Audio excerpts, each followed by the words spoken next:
Ankleshwar notified area authority તથા Ankleshwar industries એસોસિએશનના સંયુક્ત આયોજન હેઠળ જુનિયર ખેલોત્સવ 2026નું આયોજન કરવામાં આવ્યું હતું। આ ખેલોત્સવનો મુખ્ય ઉદ્દેશ્ય બાળકોમાં રમતગમત પ્રત્યે રસ વધારવો, ખેલદિલીનો ભાવ વિકસાવવો અને સામાજિક એકતાને મજબૂત બનાવવાનો છે।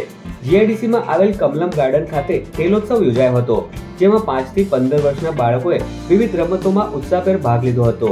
ખેલોત્સવને લાયન્સ ક્લબ, જેસીઆઈ અને રોટરી ક્લબ સહિતની સંસ્થાઓનો સહયોગ સાંપડ્યો હતો।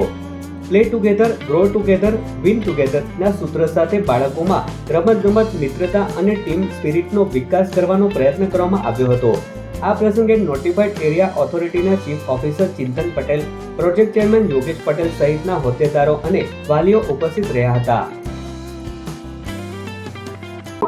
નોટિફાઈડ એરિયા ઓથોરિટી અને અંકલેશ્વર ઇન્ડસ્ટ્રી એસોસિએશન દ્વારા આજે જુનિયર ખેલોત્સવ 2026 જે અંકલેશ્વર જીઆઈડીસી માટે એક નવતર પ્રયોગ, જે Ankleshwar industry area and notified એરિયાના ખાસ કરીને હું એટલું કહીશ, ચીફ ઓફિસર શ્રી ચિંતનભાઈ પટેલ અને એઆઈએના પ્રમુખ શ્રી વિમલભાઈ જેઠવાના સંયુક્ત પ્રયાસો, નવા વિચારોની સાથે આજે અંકલેશ્વર જીઆઈડીસીની અંદર 5 થી 15 વર્ષના બાળકો માટે આ એક નવતર પ્રયોગ, જે મોબાઈલ છોડો મેદાન પકડોના એક અભિયાન સાથે આજે કબડ્ડી, ખોખો, નારગોલ, કોથળા દોડ અને ટાયર સ્વિંગ જેવી રમતો માટે આજે બાળકોને જે પ્રોત્સાહિત કર્યા છે, એ આવનારા ભવિષ્ય માટે બાળકો ખૂબ સારી રીતે મોબાઈલ છોડી અને ગ્રાઉન્ડની રમતો રમી શકે એની માટેનો આજે આ નવતર પ્રયાસ છે।